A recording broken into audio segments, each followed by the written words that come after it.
Hello friends, नमस्कार। Botany की इस नए लेक्चर में आपका स्वागत है। आज का हमारा टॉपिक है नीमेक फिनोमेनन। तो नीमेक फिनोमेनन जो है, ये नाम जो नीमेक है ये एक साइंटिस्ट थे, उनके नाम पे पड़ा हुआ है। और फिनोमेनन देखेंगे किस तरह का फिनोमेनन है। तो आपको पता होगा पहले से कि जब हम लोग गैमेटोफाइट डेवलपमेंट की बात कर रहे थे तो हम लोग देख रखे हैं कि कैसे होता है मेल गैमेटोफाइट और कैसे होता है फीमेल का गैमेटोफाइट। तो मेल गैमेटोफाइट का जो प्रोसेस था उसमें दो प्रोसेस में आपका कंप्लीट हो रहा था। एक आपका था माइक्रोस्पोरोजेनेसिस एंड सेकेंड था माइक्रो गैमेटोजेनेसिस। यहाँ से स्पोर बन रहे थे और वो जो माइक्रोस्पोर फॉर्म हो रहा था वो अल्टीमेटली यहाँ पे आकर आपका जो पॉलन ग्रेन में कन्वर्ट हो जा रहा था। ठीक है। तो माइक्रोस्पोर से पॉलन ग्रेन बनने की जो प्रक्रिया होती है वो होता है माइक्रो गैमेटोजेनेसिस। अब क्या हो रहा है कि जो माइक्रोस्पोर से हमारा पॉलन ग्रेन ये फॉर्मेशंस हो रहा है, तो ये हमारा एक नॉर्मल फेज ऑफ डेवलपमेंट है कि माइक्रोस्पोर से इसमें माइटोटिक डिवीजन होगा। तो इसमें आपका फर्स्ट ऑफ ऑल जो दो सेल्स बनेंगे, जेनेटिव सेल्स और वेजिटेटिव सेल्स। और इसके बाद फिर क्या होता है कि फिर से होता है माइटोटिक डिवीजन और आपका जेनेटिव सेल्स डिवाइड करेगा। और आप देख पा रहे होगे कि ये बनता है इसमें आपका जर्म सेल्स। ठीक है। अब देखो हो क्या रहा है यहाँ पे कि नीमेक ने ये देखा कि कुछ हमारे माइक्रोस्पोर ऐसे हैं जिनमें तीन माइटोटिक डिवीजन होने के बाद वो इस फॉर्म में कन्वर्ट ना होकर वो इस फॉर्म में कन्वर्ट हो गए। और इस फॉर्म को देखने के बाद आपको थोड़ा इस तरह का विजुलाइजेशन हो रहा होगा कि ये एम्ब्रियो शेक टाइप का स्ट्रक्चर है। तो नीमेक ने सबसे पहले इसे 1898 में देखा। और किस में देखा? तो थाईसेंसिस नाम का एक स्पीसीज़ है, उसमें इन्होंने देखा। ठीक है। अब नीमेक ने ये फाइंड आउट किया कि आखिर जो हमारा ये प्रोसेस हो रहा है ये क्यों हो रहा है। तो इसके पीछे का जो रीज़न बताया जाता है वो ये है कि जर्म सेल को क्या होता है वो डाइज कर गया है एंड वेजिटेटिव सेल्स का क्या हो रहा है कि डिवाइड कर रहा है एबनॉर्मली। जब जर्म सेल आपका डाइज हो गया तो अब अल्टीमेटली ये स्पर्म सेल तो बनने से रहा। तो अब क्या होगा कि जब जर्म सेल डिवाइड कर गया और वेजिटेटिव सेल्स एबनॉर्मली डिवाइड करेगा तो ये आपका कुछ इस तरह का शेप ले लेता है। तो आपको बस ध्यान ही रखना है कि नीमेक फिनोमेनन में क्या होता है कि जर्म सेल डाइज कर जाता है और वेजिटेटिव सेल्स जो होता है वो बहुत ही डिवाइड करता है एबनॉर्मल तरीके से। और वो लास्ट में क्या होता है कि पॉलिन एम्ब्रियो से एक टाइप का हमें स्ट्रक्चर प्रोवाइड कर देता है। Okay.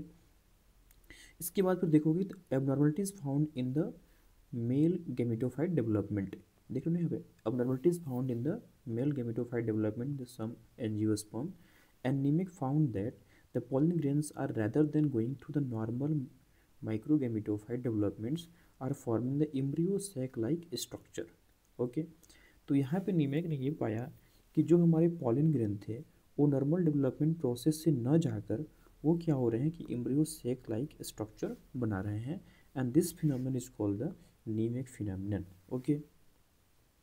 Normal and neemek phenomenon, but ये बोल रहे हैं कि जो नॉर्मल होते हैं फिनोमेनन और जो नीमेक फिनोमेनन है ये कोएग्जिस्ट भी कर सकता है बट सेम फ्लावर में एक साथ कोएग्जिस्ट नहीं कर पाएगा।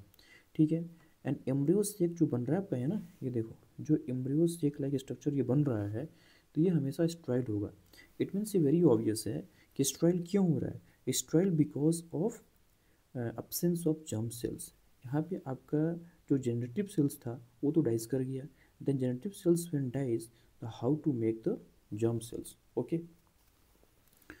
तो इसके बाद फिर देखोगे कि एम्ब्रियो सेक जो है वो स्ट्राइल कर जाएगा और उसके बाद फिर क्या होगा, इसमें फर्टिलाइजेशन आपका आगे नहीं होगा। तो इस तरह के प्लांट जो नीमेक फिनोमेनन शो करते हैं they are asteroid plant. Okay. अब देखो इसके ऐसा नहीं है कि जो नीमेक फिनोमेनन है ये हमारे हमेशा ही प्लांट्स के लिए हार्मफुल होगा। कई केसेस में प्लांट्स को एडॉप्टेशन में ये हेल्प करते हैं और हमारे जो प्लांट ब्रीडिंग होता है, क्रॉप का इम्प्रूवमेंट होता है, वहाँ पर भी ये जो टेक्निक है वो हेल्पफुल हो जाता है। तो उस रिगार्डिंग और सिग्निफिकेंस इसका देखें तो ये प्लांट ब्रीडिंग में इंपॉर्टेंट रोल प्ले करता है because the rapid production of the homozygous line, because यहाँ पे सेक्सुअल रिप्रोडक्शन होने से रहा। एंड सेकेंड क्या होता है, जेनेटिक स्टडीज हम कर सकते हैं because it facilitate the study of embryogenesis. अब क्या हो रहा है, किसके लिए हम पूरे एम्ब्रियो की स्टडी कर रहे हैं, उसका पैटर्न को देख रहे हैं। तो एम्ब्रियोजेनेसिस का जो हमारा एक स्टडी है, जेनेटिक स्टडीज़ है, उसमें भी ये काफ़ी हेल्पफुल हो जाता है। एंड बायोटेक्नोलॉजिकल एप्लीकेशंस में भी ये बहुत इंपॉर्टेंट है। It's because the aids in genetic informations because it provides some type of genetic information, so it is very helpful in the biotechnological applications as well. And crop improvement, as we have talked earlier, it is very improve, you can say that important part of the crop improvement programme. And how to conclude, अब इसे तुम conclude कैसे करोगे?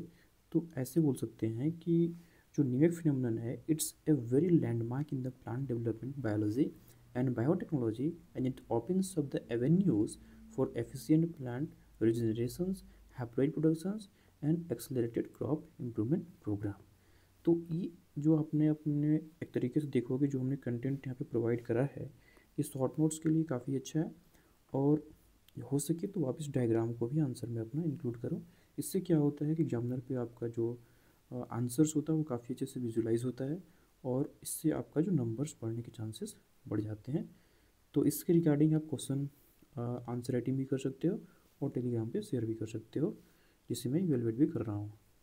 तो आज के लिए इतना ही। Thank you.